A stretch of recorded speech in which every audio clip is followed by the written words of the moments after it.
As the disciples were gazing up towards heaven, angels appeared unto them and said, This same Jesus, which is taken up from you into heaven, shall so come in like manner as you have seen him go into heaven.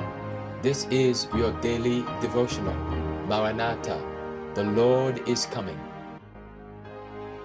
Maranatha, a devotional by Ellen G. White. Satan's last campaign.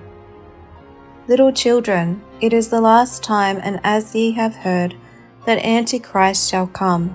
Even now are there many Antichrists, whereby we know that it is the last time. 1 John 2:18. The enemy is preparing for his last campaign against the church. He has so concealed himself from view that many can hardly believe that he exists. Much less can they be convinced of his amazing activity and power.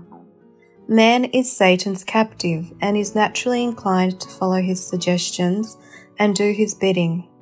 He has in himself no power to oppose effectual resistance to evil. It is only as Christ abides in him by living faith that man may venture to face so terrible a foe. Every other means of defense is utterly vain. It is only through Christ that Satan's power is limited. This is momentous truth that all should understand.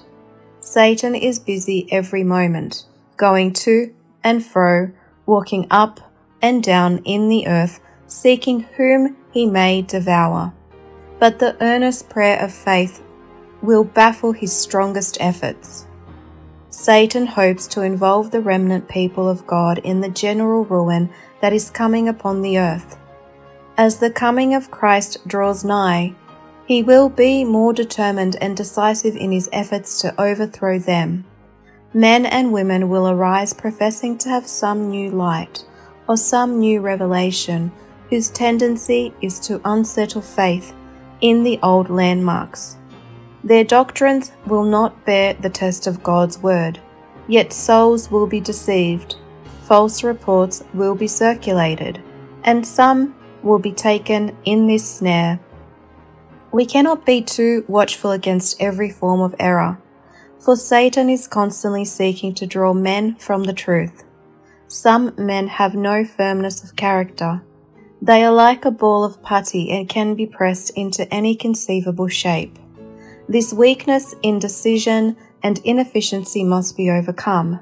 There is an indomitableness about true Christian character, which cannot be molded or subdued by adverse circumstances.